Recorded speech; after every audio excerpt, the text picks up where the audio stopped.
Goedenavond allemaal, welkom bij Radio Perolas. Ik weet niet hoeveelste aflevering, maar het wordt in ieder geval een hele leuke. Ik ben vanavond aangekleed door Karen Smits en Annemiek Groen. En die hebben mij in een t-shirt gestoken, Almost There.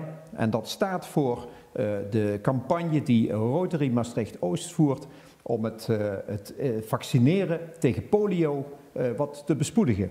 Want we zijn natuurlijk allemaal bezig met vaccineren rond corona. Maar waarom zouden we polio nou niet definitief de wereld uithelpen? Omdat we nog maar in een paar landen de kinderen moeten vaccineren.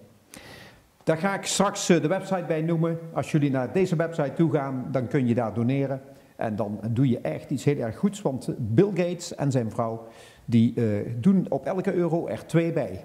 Super. En hier zit vanavond José de Goede, die weet veel van goede doelen, want je bent heel actief op allerlei terreinen.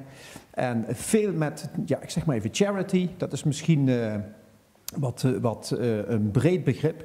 Maar jij bent op enig moment, ben jij naar Zimbabwe getogen. Dat zal vast een vakantie zijn geweest. Hoe kwam je daar terecht? We gingen op bezoek bij een bevriende arts die daar in een klein ziekenhuisje werkte. En terwijl ik landde, was ik al verloren. Ik rook het. Nee, ik was gelijk heel enthousiast. Of je houdt van Afrika, of je haat Afrika. En wat betreft Almost There, polio is ook nog heel erg aanwezig in Zimbabwe. Dus daar moet ook gevaccineerd worden. ja, dus wij gaan zeker jullie ondersteunen. Het gaat met druppeltjes op de tong van kinderen, dus het is eigenlijk heel snel gebeurd. Het is ook geen invasieve vaccinatie. Maar als dat lukt, om dat met alle kinderen te doen, ja, dan help je dus polio gewoon helemaal de wereld uit. Dan zijn we er vanaf. Geweldig. Dat zou natuurlijk fantastisch zijn. Dus ja, als ze dat voor elkaar krijgen, ik weet niet of mensen thuis kunnen inzoomen op deze QR-code, maar dan kom je meteen op die website terecht. Maar op Radio Perolas, de pagina op Facebook, daar kun je ook meteen vinden hoe je op die website komt. Jij ging naar Zimbabwe, je was meteen verliefd. Ja. En Zimbabwe denk ik ook op jou, want daar was wel een soort match gaande. Absoluut. Absoluut. Wat overkwam je daar? Nou, dat was in 1993. Toen was Zimbabwe nog eigenlijk een heel georganiseerd en prettig land. Goede wegen, heerlijk eten, lieve mensen. Ja, het zijn nog steeds lieve mensen. Want ze zijn heel vredelievend. Het zijn echt hele zachtaardige mensen. Het is de Shona-stam. En zijn, ja, zoals ik zei, zachtaardige mensen. Ja. Er was heel veel geld nodig op dat moment voor waterputten. Onder andere in een kunstenaarsdorp. Wat een bijkomstigheid was eigenlijk. Maar zeker ook om dat ziekenhuisje te ondersteunen. En de eerste gedachte is dan, god, we gaan terug naar Nederland en we nodigen wat beter gesitueerde vrienden uit. En we geven een diner en we hebben dat geld bij elkaar. Ja. Gaandeweg dat ik in Zimbabwe was, viel het me op dat ik prachtige beelden zag. En terwijl we rondreisden, heb ik daar 45 of 50 beelden gekocht. Die naar Nederland gestuurd, bij ons in de tuin gezet. En dat bleek zo'n succes. We zouden 2 dagen een verkoop doen. En zaterdagochtend om 1 uur was alles uitverkocht. Wow. En er was meer geld dan we nodig hadden voor het ziekenhuisje. En hebben we ook nog een waterput gedaan in dat kunstenaarsdorp. Ja. Dat ging zo makkelijk dat ik het jaar daarna dacht, dit doen we nog een keer. En dat doe ik dus nu al 27 jaar. Oh, geweldig. Ja. Ja, dus maar ik deed ook een beetje voor mezelf. In het drukke, hectische leven. En dan zit je daar in de bush en geen radioverbinding, geen telefoonverbinding. Dus je staat 's morgens om 6 uur op. De plaatselijke bevolking gaat om 6 uur naar bed. En ja, het is een soort retraite. Het was heerlijk voor me, heerlijk. Dus ik deed ook echt heel erg voor mezelf, als ik eerlijk ben. Ja, maar inmiddels, omdat je er ook al zo lang mee bezig was, hebben de media zich daar ook mee bemoeid en gedacht, we moeten een keer met José mee, want we willen dat wel eens zien daar zo. Ja. En je hebt ons gewezen op een video die door L1 is gemaakt. Ja, door Marijn Poels. Hè? Ja, Marijn Poels. Ja. En dat is toch al enige tijd geleden, denk ik? Of, het was in 2015, dus dat is 6 jaar geleden. Nou, dan stel ik voor dat we samen met de kijkers gewoon eens eventjes naar een fragmentje gaan kijken. Het zal ongeveer van 1 minuut zijn. Limburg helpt, dat is de serie waarin de aflevering gemaakt is. En we zien jou in Zimbabwe, Afrika. Ja. Very expensive. You know how much it cost in the Netherlands? Maybe 20 cents. Well, everything is so expensive here. Tuurlijk zal ik iets te veel betalen met mijn witte neus. Maar het leven hier is hier ontzettend duur. Zelfs al zou ik de helft te veel betalen. Een zak aardappelen kost $10, dus dat is al €9. En dan de tomaten, die zijn voor 2 kilo $2. Dus dat is ontzettend veel. De prijzen in de winkels liggen hier enorm hoog. Dus waar die mensen van leven. Maar ze vertellen dan ook, ze eten alleen maar satsa. Dus dat is die maispap, gemaakt van mais. Ze eten geen groenten en ze eten geen vlees. Dat is allemaal te duur. Good luck. Thanks. Yes, bye bye. Okay. You have been coming here to Tengenenge for 21 years and you don't seem to stop anytime soon. I say every year I stop. And then I will miss especially Tengenenge. With all the artists and how they can survive and yes. I think I really love them. Yes. It's always something in me. So maybe there is an artist with new sculptures, with new ideas. So it's also exciting what they have, what they are making, what's going on.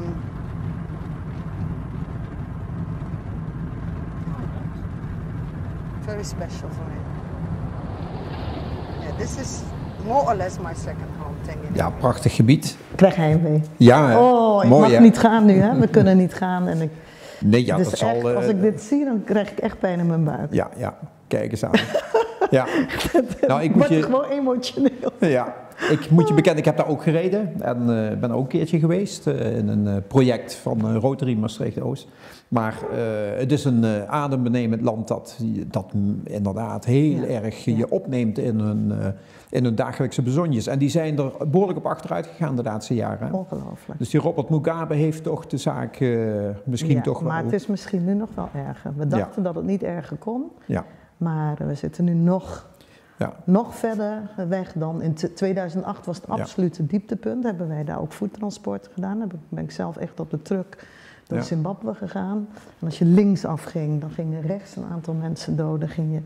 Dat was echt verschrikkelijk. Maar ik denk dat we nu nog verder onder nul zitten. Torenhoge inflatie, onbetaalbaar voedsel. Maar de nieuwe president is ook maybe worse. Oh jee, ja. Dat is niet best. Nee. Slecht nieuws. Ja. Heel veel mensen vluchten naar Zuid-Afrika, geloof ik. Ja, maar dan zijn ze ook niet welkom natuurlijk, hè, want dan pakken ze de banen af. Het is eigenlijk overal in de wereld hetzelfde. Hè. Wij willen hier geen vluchtelingen en dat willen ze in Zuid-Afrika ook niet. Dus die Zimbabweanen, het probleem is dat ze allemaal naar de stad trekken. En als ze nou maar op het platteland blijven, daar hebben ze het veel beter. Maar goed, wie zegt het? Hè? Wij hebben hier natuurlijk alles. Maar daar hebben ze het beter, hè? Dan hebben ze toch nog een klein stukje land en daar zijn wij ook heel erg mee bezig. Om die mensen ook zeg maar, te laten zien hoe je met een klein stukje land toch een soort van permacultuur kan doen. Mm-hmm. En, de permacultuur, gaan we zo meteen zeker op komen, want je bent zelf eigenlijk iemand die van de stad ook wel en van het dorp Kadir een keer naar het platteland is getrokken. Ja, nou, ik had eigenlijk nooit iets met het platteland, tenzij er gezellig doorheen rijden en op terrasjes zitten. Ja. Maar ik was toch niet iemand die met mijn handen in de grond zat. Nee, dat was toch wel, ik was wel een van die moeders die om 5:45, toen de winkels nog dicht gingen, heel snel alles uit het schap haalde en niet keek wat ze kocht. En om 6:00 dacht ik, yes, ik heb het weer gered. Dus echt heel bewust met voedsel was ik niet. Was je niet mee bezig? Nee, dan moet ik je in de tussentijd is er iemand bij jullie werkzaam, een zekere Taco Blom. Ja, fantastisch. En wij gaan wat foto's zien waarbij de man aan het snoeien is aan jullie fruitbomen en allerlei andere bomen.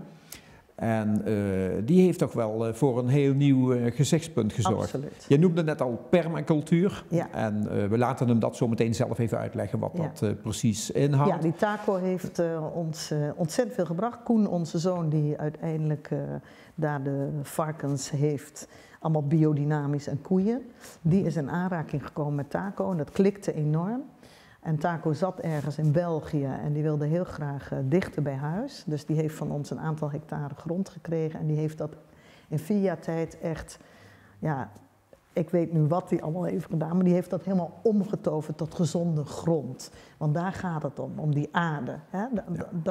Als je de aarde goed hebt, dan heb je ook voedzame producten.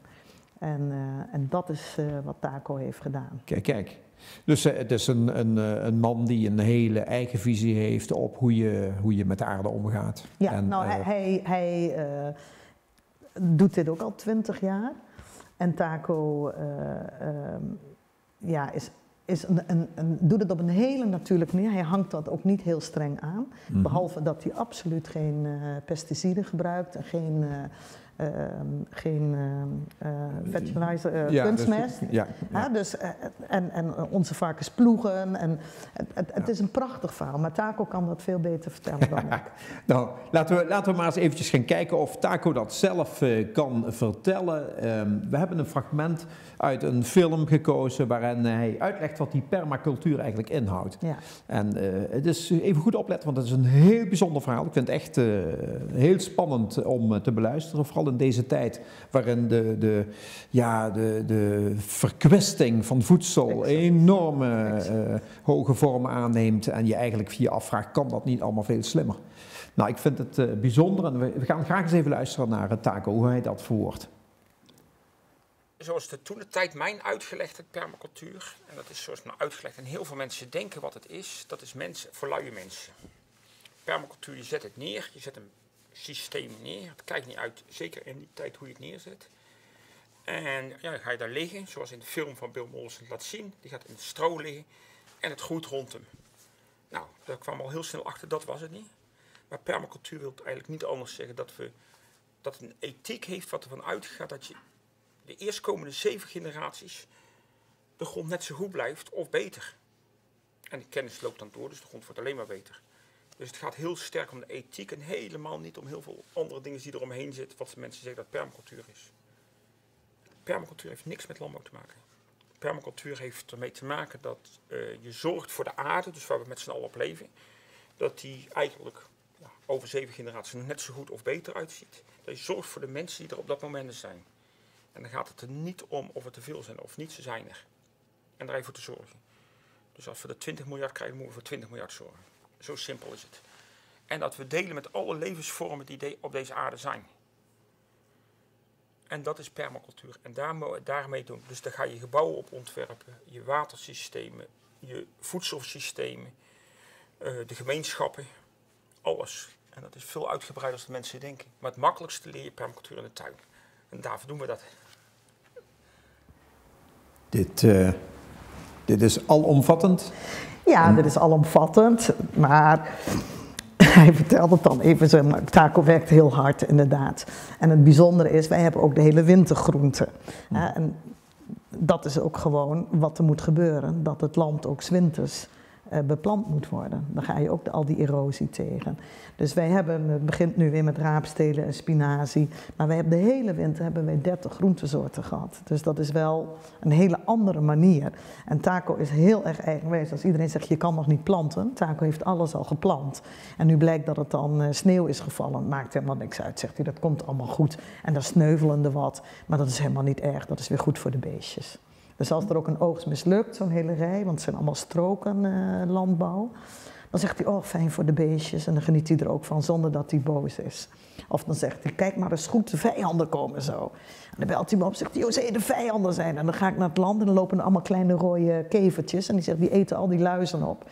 En dan volgend jaar komen die niet terug, maar als je gaat spuiten, heb je het jaar daarna weer die luizen. Ja. Dus het is een prachtig ecologisch systeem. En het gaat om die grond, om die wormen,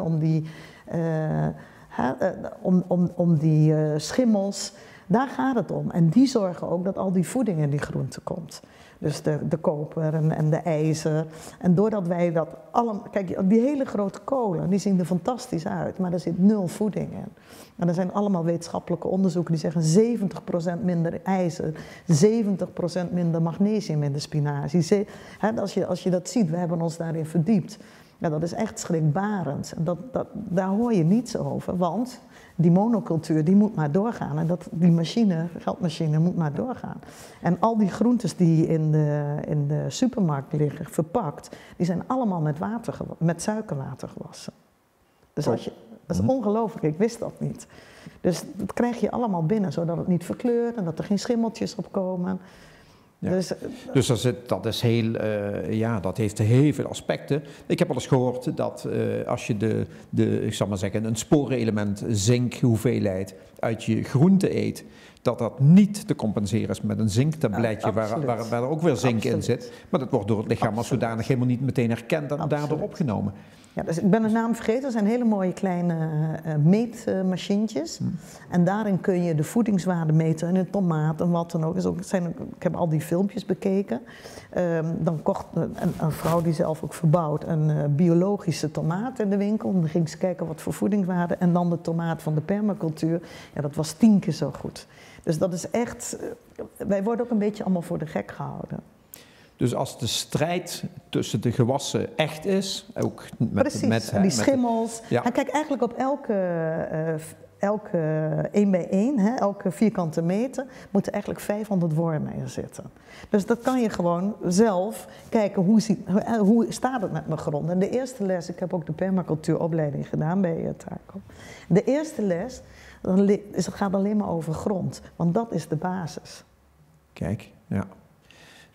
Die is overal anders, dus die moet je eerst leren kennen. Moet je eerst leren kennen. De een heeft zand, de ander heeft dit. Ja. Maar het gaat erom dat in die monocultuur, al die grote machines, die rijden al die grond plat.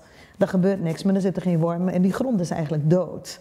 En door heel veel kunstmest erop te gooien en flink gif te spuiten, gaat dat allemaal wel groeien. Dat ziet er allemaal heel aantrekkelijk uit. Maar de voedingswaarde is dus heel erg laag. Ja. Dus onze groentes, die zien er ook, die hebben ook allemaal andere vormen. Je hebt tegenwoordig al die F1-zaden, die allemaal dezelfde komkommers zijn. En die sturen ze ook allemaal naar Afrika. Maar die kunnen zichzelf ook niet meer vermenigvuldigen. Dus die gaan ook niet meer een voortplanting doen. Dus die mensen moeten nog steeds nieuwe zaden gaan kopen. Ja, daar is natuurlijk Monsanto om te doen, om de alleenheerschappij te krijgen van het saaigoed. Daar zijn we dan slachtoffer van. Er zijn gewoon 5 of 6 grote bedrijven die daar flink aan verdienen. Waar zijn jullie neergestreken met dit hele project? Wij zitten nu halverwege de berg, bij Kadierenkeer, de Heer de Berg. En daaronder hebben we onze nieuwe voedselbos. Dat heeft Taco pas in november aangelegd vorig jaar, maar dat gaat al heel goed. En boven hebben we nog 1,5 hectare permacultuur. En dat is al een ouder, dat is 4, 5 jaar oud nu. En het hele restaurant krijgt alle groenten. Maar we hebben ook nog heel veel over wat Taco of uitdeelt of verkoopt. Dus er is best al, je kunt daar wel zo'n 5000 mensen mee voeden. Het idee van een voedselbos, dat is eigenlijk ontstaan uit de gedachte dat aan de bosrand de meest gevarieerde culturen kunnen bestaan. Ja, omdat daar een biotoop is waar veel variatie in zit. Precies. En dus hij legt moedwillig een bos aan eigenlijk. En dat voedselbos heeft ook nog als voordeel dat je zeg maar de struiken weer onder de bomen doet. En de struiken geven weer schaduw voor de groentes. Ja. Dus je verbouwt dat in lagen, waardoor je maar een heel klein stukje nodig hebt. En dus met 1 hectare voedselbos heb je een gigantische opbrengst. Er staan weer bessen onder en er staan weer fruitboompjes. En daarboven heb je weer andere bomen die voor de schaduw zorgen. Dus daarom doe je dat aan het rand van het bos, dat je ook al gelijk gebruik maakt van de schaduw van de grote bomen. Daar lopen jullie varkens doorheen, of de konijnen? Varkentjes, alle varkens en koeien lopen zomer en winter buiten. Maar die hebben ook nog een ander doel. Die varkentjes die ploegen, want wij ploegen niet diep, wat heel erg goed is natuurlijk. En dan heb je ganzen die al luizen opeten onder de kersenbomen. Dus daarom hoef je de fruitbomen niet te spuiten. Dus het is een heel systeem. Het is een soort Gaia-zoo met waanzinnige aantallen soorten die allemaal elkaar gedogen en bestrijden ook. Ja, en het idee daarachter is nu, Taco heeft die permacultuurschool, dat we straks ook de boeren daarin mee gaan nemen. En het leuke is, we hebben aan verschillende percelen hebben wij als buur traditionele boeren die daar 11 hectare mais hebben. En we zijn nu al zover dat 1 boer voor ons het stuk wat aan ons grenst, om dat biodynamisch 1 hectare met ons te gaan verbouwen. En dat wij dat weer als die producten weer van hem afnemen. Wow. Dus dat is het eerste begin. Ja. En zo hopen we dat we straks nog meer mensen mee kunnen. Dat het aanstekelijk werkt en in die zin heb je een voorbeeldfunctie. Financieel is het natuurlijk heel erg moeilijk voor die boeren om dat kleinschalige te doen. Want die hebben natuurlijk machines gekocht voor 100 hectare land. En om dan terug te gaan naar 20, ja, wij gebruiken geen machines, nauwelijks. Kleine tractortjes waar we ermee doorheen gaan. Ja. Maar wij hebben dus geen grote ploegen en dat hebben we allemaal niet. Ja, geweldig. Het klinkt heel bijzonder, maar je moet wel echt verstand van zaken hebben, wil je dit tot een goed einde brengen. Hè? Dat is Taco, hè? Ja, maar goed, ik mag een beetje de moeder zijn, een beetje de PR doen. Ja. Dus ik zit ook niet in de grond, zeg ik je eerlijk. Ik mag aannemen dat Taco dus ook cursussen geeft, of dat je daar naartoe kunt. Ja. Om Hij heeft een jaaropleiding die ook echt Europees erkend is, waardoor je nog een vervolgopleiding in Engeland of bij Sepp Holzer kan doen. Maar er zijn ook andere cursussen zoals bomen snoeien. Want dat is ook leuk, die bomen snoeien. Hè? Ja. Dat als je 5 jaar de bomen snoeit volgens permacultuur, dan hoef je niet meer te snoeien. En eigenlijk moet je altijd van de bomen afblijven, zegt Taco. Oké, nou hij kan het weten. Je noemt nu Sepp Holzer. Ja. Die man die zit ergens in Oostenrijk. Ja. Vertel eens iets over Sepp Holzer. Het is echt een autoriteit. Dat is een man die in 1962 op de boerderij boven in de bergen van zijn ouders ook een stukje grond krijgt.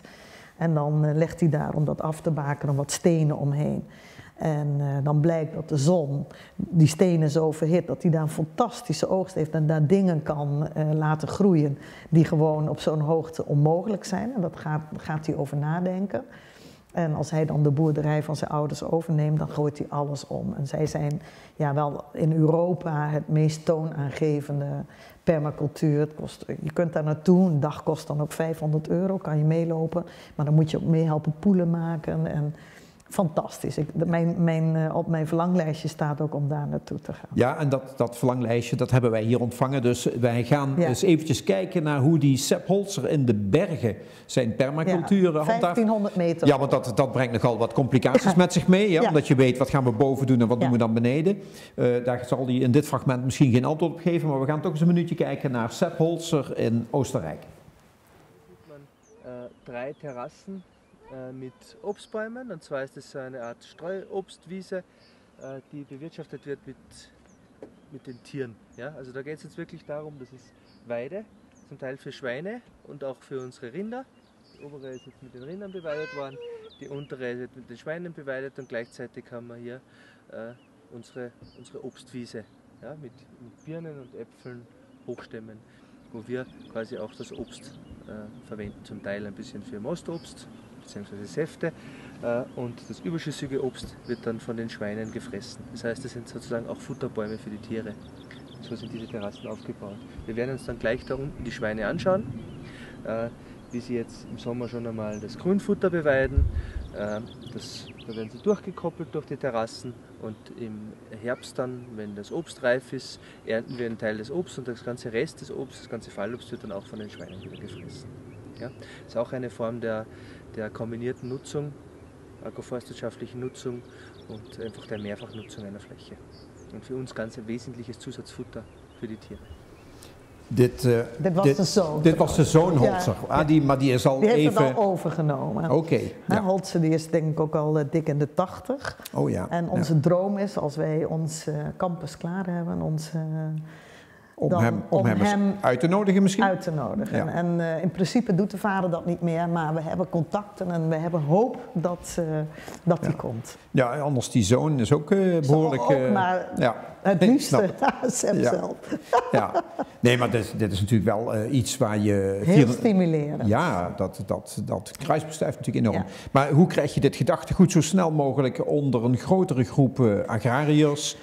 ook consumenten natuurlijk, dat die ook beseffen van wat koop ik nou eigenlijk? Wij hebben onder onze Heer de Berg, daar lag nog een oude technische school. We hebben het geluk gehad dat we die hebben mogen aankopen naar aanleiding van ons plan. En dat was een openbare verkoop, moest je een plan inleveren. En de gemeente heeft ons verkozen boven andere plannen. En daar komt echt een permacultuurschool in de brede zin van het woord. Wow. En daar komen ook foodproducenten. Dus dat wordt eigenlijk een soort, een campus voor food, waar je ook kan verblijven, waar je ook kan slapen.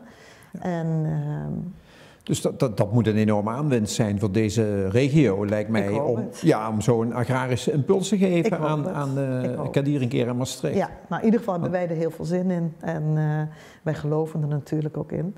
Maar daar hebben we ook heel veel hulp bij nodig.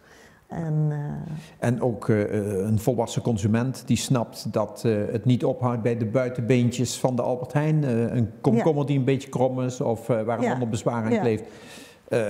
Dat is best wel een groep die ons volgt en die ook de groenten bij Taco komt kopen. Er zijn heel veel aanvragen voor de opleidingen. Staat nu stil, want corona mag geen les gegeven worden. Ja. Dus ik denk dat het een fantastisch project wordt. In ieder geval is het ontzettend leuk om te proberen een steentje bij te dragen in de goede richting. Kijk, in de beeldvorming van consumenten verwar je dit heel snel met biocultuur, met veganisme of met vegetarisch eten. Maar dat is niet echt iets wat jullie aanhangen op die manier. Nou, ook, want iedereen moet eten waar die zich prettig bij voelt. Wij hebben veganisten die 1 keer per jaar bij ons een stukje vlees komen eten, omdat ze weten dat die varkens 2,5 jaar buiten hebben gelopen. De moeder niet van de biggetjes wordt gescheiden. En die zeggen, nou, dan nemen wij 1 keer per jaar komen we jullie een stukje vlees eten. Dat is natuurlijk heel grappig. Ja, dat is wel grappig, ja. Maar doordat wij ook zoveel mooie groentes voorhanden hebben, kun je ook heel makkelijk natuurlijk vegetarische gerechten. Veganistisch is natuurlijk lastig. Ja. Ik heb veganistische vrienden waar ik af en toe voor kook en daar ben ik toch altijd weer blij dat het me is gelukt. Ja. Vegetarisch is natuurlijk een stuk makkelijker. Maar het heeft toch ook indirect allemaal wel een beetje met elkaar te maken. Want de meeste veganisten eten geen vlees, niet omdat ze het niet lekker vinden, maar om het welzijn van de dieren. Dus ik denk dat het allemaal ook wel een beetje met elkaar te maken heeft. Ja, ik denk dat het bewustzijn nu bij mensen wel moet gaan toenemen van waar kies ik eigenlijk voor en wat doe ik dan? Ja, daar in die golf zitten jullie precies natuurlijk. Ja. Maar het is toch wel een huzarenstukje om het allemaal ook rendabel te maken. Het kan niet anders zijn als jullie producten... Kijk, ik denk dat ik daar wel ook nog steeds voor mee in de running ben. Dat ik zeg, we moeten het van houtje touwtje naar professionaliteit doen. En natuurlijk moet het gewoon... want dat is wat mensen heel snel hebben van... je ziet er nog steeds normaal uit. Dan zeg ik, wat bedoel je? Oh nee, je hebt nog geen geitenwolle sokken aan. Zo is die beeldvorming van als je daarmee bezig bent, ben je alternatief. Nee, het is een alternatief om de wereld gezond te maken. En verder kun je gewoon jezelf blijven. Hè? En dat is denk ik wat wij heel graag ook willen laten zien. Dat het geen geloof is. En dat het ook niet... alternatief is, maar dat het gewoon moet. En dat het gewoon de toekomst is. En als wij met z'n allen dat omzetten in inderdaad gezond eten kopen. En ik ga niet zeggen dat mensen niet meer naar de Albert Heijn moeten gaan. Dat moet iedereen zelf weten. Maar als het om de hoek te koop is, en dat is zo mooi, hè? Ook in Noord-Frankrijk, daar kom ik veel. Daar hebben alle boeren gewoon nog winkeltjes aan huis. Elke woensdag is er een grote streekmarkt waar iedereen zijn boodschappen haalt. Er staan nog opa en oma. Ga ik speciaal voor naartoe met een potje jam. Hè. Ik heb heerlijke jammetjes van die mensen. Ja. Zo schattig en ook allemaal in potjes met een ander dekseltje. En niemand vindt dat daar raar. Of niemand denkt van, is dat wel goed gesteriliseerd? Of zit daar geen schimmel in? Ja. Die Fransen staan nog veel dichter daarbij. En ik denk dat wij daar ook een beetje naar terug moeten. Dat het allemaal niet zo clean hoeft te zijn. En dat het ook om andere dingen gaat. Ja. Bijzonder, ja, bijzonder. Ik zie dat met grote verwachting tegemoet. Maar het vergt omturnen in je hoofd ook wel van laten we nou gaan eten wat dit seizoen voortbrengt. Ja, en niet... Maar er is best veel elk seizoen. Ja. Dus wij hebben in de zomer 50, 60 soorten groenten en in de winter nog 30. Ja. En sommige heel kort en sommige duurt wat langer. Dan denk je van, nou nu is het dan iets kouder. Dus nu zal die spinazie nog een week later komen. Maar dat maakt het ook leuk natuurlijk. Ja, ja. En ik heb niet het idee dat ik heel arm groenten heb gegeten. Weinig soorten groenten heb gegeten. Ja. Nou, er zit één filmfragment tussen, dat is een beetje bizarre fragment. Het is van een of andere Amerikaan, die heet Sunny Side. En hij gaat, van tijd tot tijd gaat hij bij wilde stammen gewoon mee op jacht. En dan vervolgens kijken wat er op tafel wordt gebracht. Nou ja, op tafel, wat er in de hut wordt neergezet om te gaan eten. En dit is een van de meest afgelegen stammen die hij gevonden heeft in Papua-Nieuw-Guinea. En we hebben daar een fragment uitgeknipt waarvan ik iedereen kan aanbevelen het hele filmpje eens even te bekijken, want dat is erg grappig ook, maar bijzonder tegelijk, zodat wij eens kunnen zien hoe Papua's hun maaltijd bereiden en hoe deze Amerikaan daar dan ook mee omgaat en op reageert. Leek me gewoon grappig om eens even te kijken daarnaar. Als jullie die kunnen instarten. De Papua. This is a special fern tree growing in the wild rainforest in the Korowai. When they're hunting, they take this also. But will they eat this? Yes. Oh, they will. We will eat This can be eaten. Yeah. With all their raw ingredients in hand, we head back to the treehouse to start preparing dinner. Believe it or not, we're actually up in a treehouse right now, and right here they're making this splendid meal. This is today's main dish, using ingredients caught from and found in the surrounding rainforest. It starts with a layer of dry sago tree starch, then a sprinkling of pica, a type of edible clay material. It tastes like clay. Oh yeah, sure. Dry sand. Same. The practice of eating earth or soil-like substances is nearly universal around the world in tribal and traditional rural societies. Clay minerals have beneficial microbial effects, protecting the stomach against toxins, parasites, and pathogens. And then they're putting on the fern. Then they put on all the sago worms from the tree. And then all this kind of fern right here. Yes. And then more on top. So this is kind of like a giant cake or something. Giant pizza or something. Okay. They're gonna put all these super hot rocks on here. Now they're gonna bundle all these leaves. It's like its own self-contained oven. And all of this is just stuff they caught and collected from right around here. Yeah. So cool. Oh, they're gonna put it on the fire. Oh, wow. 45, 35 minutes on the fire, and then we're gonna bust that open and eat it. Boom! Oh! So this is finished cooking. We're all gonna join together, and I don't know which way we're bringing it. I'll get right there. They kind of cook everything this way, whether they've got some pork or some tree kangaroo. Wow, look at that. That vibrant red-orange color is from the sago. It looks kind of like a pizza, except for this pizza has worms in it. Oh, it's super hot, but he's ripping it apart with his hands. She says, no, use this, be smart. And he says, yes, I agree, that is a good idea. Oh, and then this is how they prepare it. This is like one serving right here. Thank you. After a portion of sago pizza is handed to each housemate, they retreat into their own personal space to eat. Inside, oh, big sago reveal. That fern that we saw in the jungle earlier has kind of cooked down. It's kind of a mush. And then that is mixed with all the sago. And then there's just little chunks of worm throughout. I don't know, everyone just kind of rips it up and eats pieces. I'm gonna try it. This is sick, yo. This is so good. This is so weird. It's become this really gummy, chewy texture. And then the greens, the ferns have broke down. They're soft now. Earthy and grassy. It tastes like the jungle. It's about what you would expect. I mean, look at that. There's a giant sago worm right there in my next bite.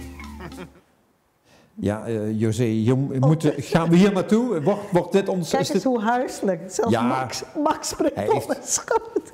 Hij weet dat we dit t-shirt even vrij moeten houden. Hè? En heeft hij voor jou gekozen.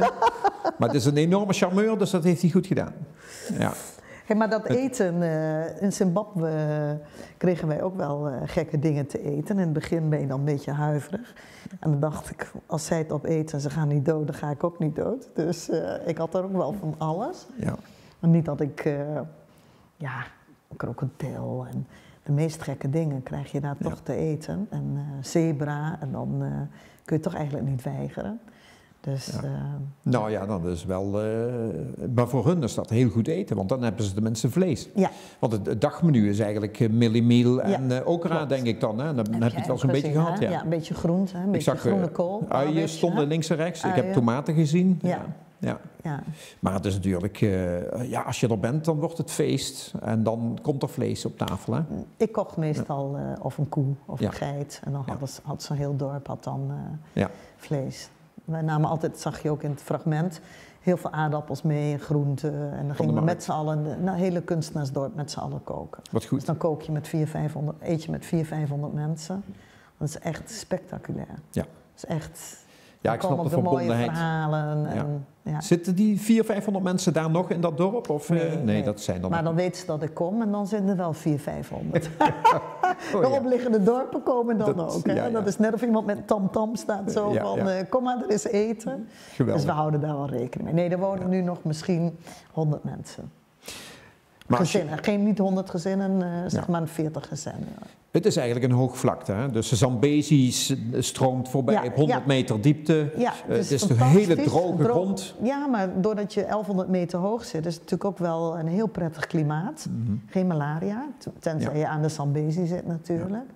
Dus het klimaat is fantastisch. Ze hebben nu ook 25 graden. Maar als ik dat dorre land zie, hoe ga jij daar permacultuur invoeren? Nou ja, kijk, nu is dat land door. Dat was natuurlijk nooit door. Hè? In 1993 zag je alleen maar... dat was natuurlijk wel allemaal van blanke boeren. Sommigen hadden zoveel grond dat ze met een vliegtuigje hun land moesten verkennen. Dus dat was ook wel niet oké, laten we eerlijk zijn. Maar nu ligt inderdaad alles braak. En wat we doen, hetzelfde wat Taco heeft gedaan... en hetzelfde wat ze daar in Egypte doen, waar ik je over heb verteld... en wat ze in India doen, is stukjes grond... weer vruchtbaar maken en dat langzaam een beetje uitbreiden. En we hebben nu toch een paar succesjes in Zimbabwe. Dus dan wordt het heel kleinschalig. Dan wordt het groener en productiever. Ja, en daar heb ik niet over verteld, maar daar zou ik naartoe gaan vorig jaar toen we terug moesten vanwege de corona. Alan Savory, hij is een Zimbabweaanse boer. En die zag ook dat al die grond eigenlijk verwoestijns, of hoe zeg je dat?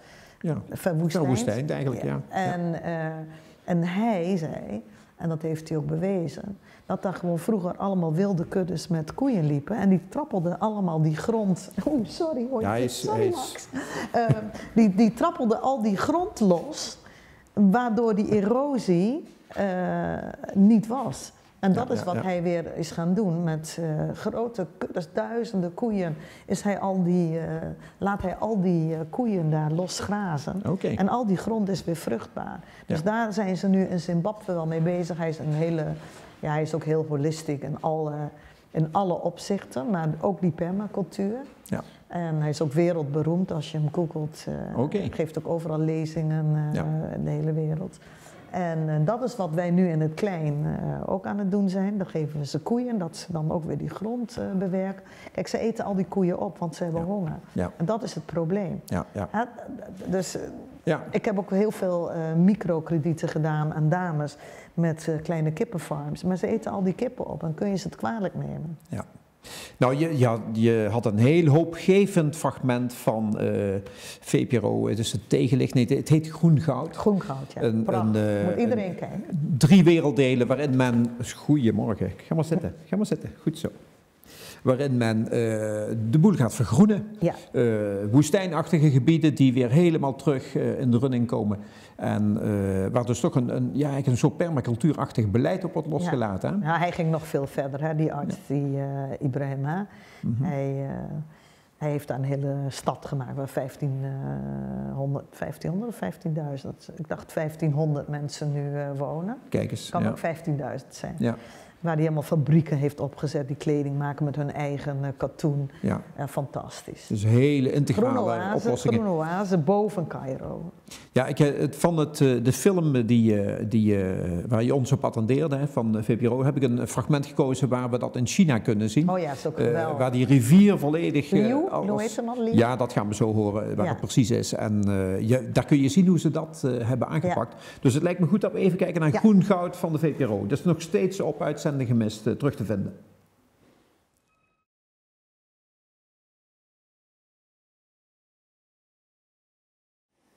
Mooi, hè? Nou, indrukwekkend, ja. Dus de bewijsvoering dat het kan allemaal. Dus. Absoluut. Ja. Waar een wil is een weg. Ja, in dat programma, in die aflevering, zie je nog 2 prachtige voorbeelden van grootschalige projecten. Echt gewoon indrukwekkend. Ja. Dus, je moet mensen echt kijken. Ja, Groen Goud. Ja. Groen Goud, ja, dus een strijd tegen de monocultuur en in hun geval zelfs tegen de verwoestijning, om weer een diversiteit te krijgen en weer een balans. Ja. Ik vind het toch heel bijzonder, ja. Maar ja goed, kan het allemaal? Weet je, krijgen we tussen onze oren dat allemaal scherp? Dat we pastinaken gaan eten en zoete aardappels, omdat we... Ja, maar iedereen denkt dan, dat vind ik ook wel leuk, dat jij ook denkt pastinaken, zoete aardappels. Nou, dat is dan in de winter, die pastinaken. Maar wij hebben ook aardbeien en wij hebben ook hele mooie bloemkooltjes. Wij hebben ook dopertjes, wij hebben tuinbonen. Eigenlijk kan je alles verbouwen. Okay. Dus het is niet... Kijk, iedereen heeft dan over die vergeten groenten. Ja. We hebben ook haverwortel en weet ik veel wat, want er zitten allemaal gezonde voedingsstoffen in. Ja. Maar je kan ook gewoon sla. We hebben heel veel sla. En het begint nu al over een paar weken. Oh. En dat gaat eigenlijk tot november door, hebben wij sla. Zelfs in de winter hebben we winterporselein. En dat gaat altijd maar door, dus het kan echt. Heel bijzonder.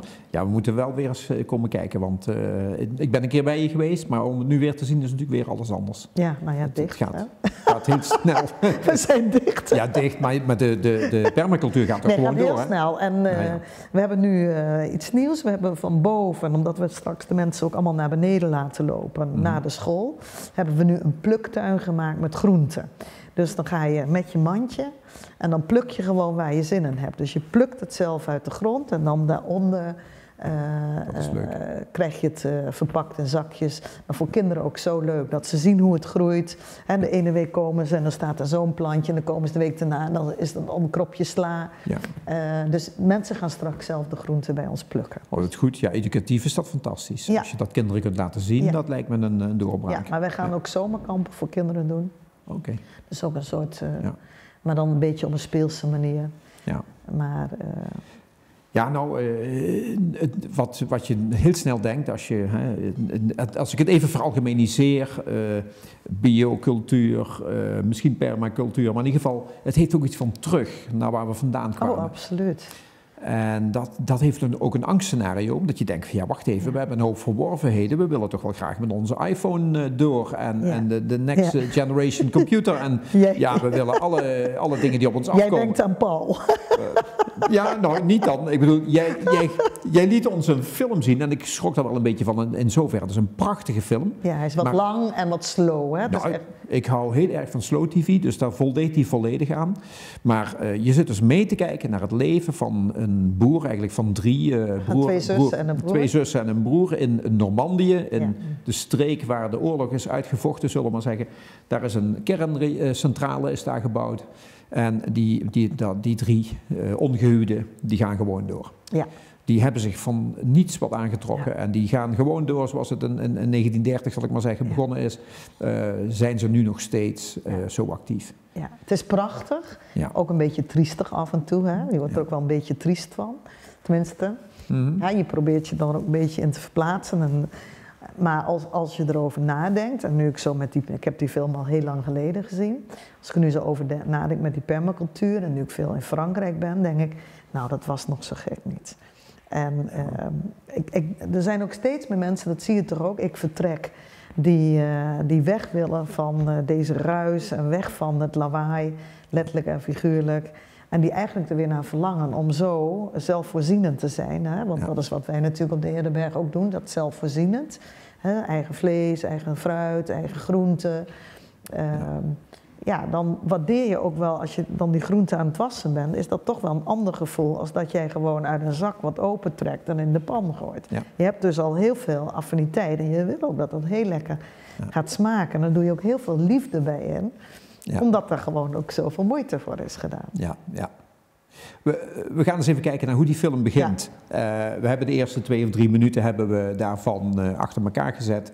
En je moet even in de slow mood komen daarvoor. Hè? Dus we gaan er maar vanuit dat de kijkers snappen dat dit echt lekker trage televisie is. Maar het is ook daardoor wel heel erg mooi. Dus veel genoegen met een fragment uit Dans une épaule dans sa vie.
C'est quoi que tu veux faire?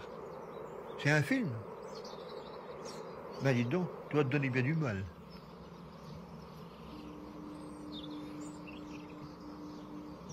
T'es comme tout le monde.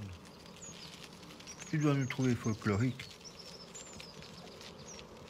Mais moi, je ne suis pas dans le folklore. Je suis dans ma vie.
Ja, ik ga hem absoluut weer bekijken. Ja, misschien vanavond. Maar is dit ook niet een beetje jouw voorland? Dat als je niet uitkijkt, dat je straks zelf met de handkaart zo over de Heerdenberg heen heb je niet goed geluisterd. Ik heb gezegd, ik word de moeder van de campus. En dat betekent dat ik als een soort helikoptertje daarboven hang en eens kijk hoe dat gaat. Ik ga zelf niet meer actief meedoen. Wij krijgen een directeur, die wordt over een paar weken bekendgemaakt. Oh, oké. Een heel geweldig iemand. Kijk. Waar we echt... spannend. Ja, waar we ontzettend mee hebben geboft. Dat we die hebben kunnen strikken. Althans, hij heeft zichzelf aangemeld en heeft gezegd van dit wil ik doen. En het is echt de bedoeling dat ik naar de achtergrond ga en dat ik alleen maar een beetje van de leuke dingen daar ga genieten. En dat ik niet meer actief daar rondloop. Ja, nou, je zult er dan toch veel zijn, denk ik. Misschien. Maar tenminste, want jouw zoon en schoondochter zijn daar volop actief. Die runnen nu eigenlijk... En die moeten het ook gaan doen samen met Taco. Ja. En met de mensen daaromheen. Dus de bedoeling is dat er allemaal jonge foodproducenten komen. Die allemaal onder de paraplu gaan van biodynamisch en van dichtbij. Hè. We hebben het steeds allemaal over die korte ketens. Nou, dit moet echt een korte keten zijn. Dat de bakker die komt, die krijgt ook de graan die bij ons wordt verbouwd. En er komt een champignonman misschien. En we zijn met een heleboel mensen bezig. Maar het is de bedoeling dat het allemaal elkaar niet alleen versterkt, maar dat ze ook gaan samenwerken. Ja. Nou, dat is een heel mooi streven. Kunnen wij als, zeg ik maar even, Maastrichtenaren, mensen uit deze regio... Maastrichtenaren mogen niet komen. Wij moeten een vergunning aanvragen. Nee. Maar zeker. Het wordt gewoon straks toegankelijk voor iedereen. Je kunt daar vrij naartoe. Ja. Er zal ook wat horeca bij komen. De horeca die ligt aan het voedselbos. Dan kan je zo met een trapje naar beneden. Kan je gewoon gaan rondlopen en kijken. Dus het is juist de bedoeling dat de mensen en naar de voedselbos wandelen. En naar de permacultuur. En naar de koeien en naar de varkens. En dat ze dus ook echt of zich inschrijven om een dag mee te helpen. Het is juist dat iedereen mee gaat participeren en juist een onderdeel daarvan wordt. Mooi. Dus eigenlijk... en je kunt er ook gewoon wandelen, geloof ik. Want, we hebben mooie wandelroutes. Maar het is juist de bedoeling dat mensen daar zich niet alleen thuis gaan voelen, maar ook het idee hebben, het is van ons. Laat ik het zo zeggen. Ja. Het gaat een beetje in de coöperatie gedachte. Kijk. Ja, weet je, ik heb zelf ook gezien, de tijd, omdat de tijd het ons toestond, heb ik het initiatief genomen om toch even naar een filmpje te gaan kijken over jullie Heerdenberg, want ik vind het ook een hele bijzondere plek. Er was een meisje van Genechten, die heeft een portretje gemaakt. Oh, ja. Van jouw zoon. Ja. En die heeft dat heel leuk gedaan. We hebben daar een fragment uit gekozen. En ik zou dat graag eens willen zien. De Heerdenberg, waarbij we Koen, jouw zoon, aan het woord horen over wat we daar eigenlijk aantreffen. Leuk. Dus ik ben heel erg benieuwd. Dat is echt een verrassing. Nou, 5 jaar geleden zijn we eigenlijk begonnen met een beeldentuin, met een heel klein cafeetje. Waar we wat koffie en vlaai verkochten. En eigenlijk is het na een aantal jaren uitgegroeid door dit paradijs. We hebben nu allemaal eigen varkens, eigen koeien, eigen permacultuur en verbouwen eigenlijk bijna alles zelf. En dat wordt allemaal eigenlijk verwerkt in het restaurant en daar maken we prachtige gerechten van. Maar we hadden we natuurlijk wel een doel voor ogen om onze eigen zelfvoorzienende boerderij te creëren. Maar we wisten natuurlijk niet voorheen hoe dat zou gaan uitzien en hoe dat zou gaan werken. Dus we zijn eigenlijk zonder gedachte begonnen. En dat is eigenlijk het eindresultaat geworden. Dus we hebben hier een hele grote kruidentuin. We hebben ook een moestuin. En we verbouwen bijna 100 verschillende soorten groenten door het hele jaar. En eigenlijk wisselt de kaart ook iedere 2 maanden. Omdat je natuurlijk, dan is het ene groente op of dan is het fruit op. Dus we moeten heel divers eigenlijk koken. En dat maakt het eigenlijk ook heel spannend. De buitenkeuken en buitenbar, die zien jullie daar. Die hebben we eigenlijk 2 jaar geleden gemaakt. Het is eigenlijk zo omdat we natuurlijk alles uit de tuin hebben, wilden we eigenlijk ook in de tuin koken. Dus de koks kunnen zelf snel tussen het koken door nog even een kruidenbij plukken. Maar dat is natuurlijk ook een prachtig aanzicht. En we hebben een hele grote grill, dus we doen ook nog op houtskool koken. Waardoor eigenlijk het vlees en de groente nog een andere smaak geeft dan normaal. Maar tijdens de corona hadden we eigenlijk picknickmanden en coffee to go. Dus er waren wel heel veel gasten die ons hebben gesteund en langs zijn gekomen om een kopje koffie of een picknickmand af te halen. We hebben eigenlijk met alle personeel alle tafels geschuurd, we hebben alle deuren geschilderd. We hebben eigenlijk het hele restaurant weer een beetje upgegrade. Dus we hebben wel een heleboel dingen af kunnen strepen van onze lijst, dus dat was wel heel fijn. Het was zeker een pittige periode, maar ik denk dat voor iedereen een pittige periode was. Dus dat moet je een beetje in je achterhoofd houden. En we gaan er gewoon voor. Leuk. Ja, het is toch een hele... Leuk, bijzonder om zo je eigen zoon te zien. Ja, maar dat doet hij goed. Maar het is ook een hele eigen tijdsinfrastructuur, wat ik zo zie. Ja. Dus we gaan niet terug naar het land van Paul dans sa vie, maar we gaan eigenlijk door naar een kruising van moderne dingen. Koen is ook echt wel voor slow cooking en alles. Oh, ja. Je zag ook, vond ik heel leuk, die bordjes theetuin. Dus als je thee gaat drinken, krijg je een schaar. En dan moet je zelf maar je kruiden gaan plukken. Oh jee. Dat bedenkt hij allemaal. Ja, dus ik heb daar ook niets meer mee van doen. Sanne en Koen die doen dat helemaal, dat doen ze geweldig. Ja. En op een hele andere manier dan ik het deed. Maar ik moet zeggen, ik ben super trots op ze. Want het is echt, zij trekken zich ook niets aan wat mensen willen. Althans, ze krijgen een eigen publiek. En doen echt zoals hun hart dat ingeeft om het op hun manier wat bij hun past. En er komen heel veel jonge mensen, moet ik zeggen. Maar ook grappig genoeg mensen uit het westen en mensen uit het noorden van het land die dan eens willen komen kijken. Dus dat doet me wel heel goed dat hij wel dat gevoel heeft van het moet voor een ander publiek. Iedereen is natuurlijk welkom, maar hij kookt wel heel anders. Dus wat zou een goede manier zijn om kennis te maken met die permacultuur als typische Albert Heijn inkoper die binnen een half uurtje zijn pasta in de pan klaar wil hebben en niet te veel nadenkt over wat hij eet? Nou ja, het is ten eerste zo, die groente van ons is niet gewassen. Dat mag niet, want dan moeten wij ook dat suikerwater toevoegen. Dat is heel krom, dus wij mogen niet onze groenten van het land halen en met WML-water dat wassen, zelfs niet met water van onze pomp. Dan moet dat door een machine en dan moet daar suikerwater aan toegevoegd worden. Dat is vreemd, ja? Ja, zo is het. Ja. En dus bij ons zit de aarde er nog aan, dus je hebt er echt meer werk aan. Dus ik begin dan al in een bak met water, dat is een paar uur te laten staan, want daar zitten nog wormpjes in en er zitten nog slakjes in. En dus je moet heel goed, het kost iets meer tijd. Maar als je die groente proeft en als je het 1 keer hebt geproefd, dan wil je ook geen andere groente meer. Want het smaakt echt, de worteltjes zijn lekker zoet en de spinazie is bijvoorbeeld grappig, we hebben rode bieten. En daar krijg je geen rode handen van, omdat dat gewoon toch een andere samenstelling is. We hebben gele bietjes en we maken daar hele mooie bietensappen van. En daar zitten allemaal oxidanten in, wat ontzettend gezond is. Ja, ik zit een beetje reclame te maken. Maar... Nee, maar ik hoorde hem iets zeggen over een zakje wat je kon meenemen. Het is de bedoeling dat je eigenlijk je eigen mandje meeneemt of je eigen zakjes weer mee terugneemt. Want we verpakken natuurlijk niet in plastic. En we hebben wel papieren zakken liggen, maar er zijn heel veel mensen komen met hun eigen mandje. Ja. Maar het is iets meer werk en sommige mensen zeggen, oh god, het is wel veel werk om het allemaal schoon te maken. Mm-hmm. Maar ja, dat is zo. En het is iets meer werk. Maar je krijgt er echt tijd voor terug. Ja, het is niet alleen lekker van smaak, maar dus ook heel voedzaam. Zou het ooit kunnen doorgroeien naar een soort coöperatieve stichting of iets waar... Ja, nou, wij worden nu sowieso een sociale onderneming. Dus dat betekent dat we geen winst gaan maken.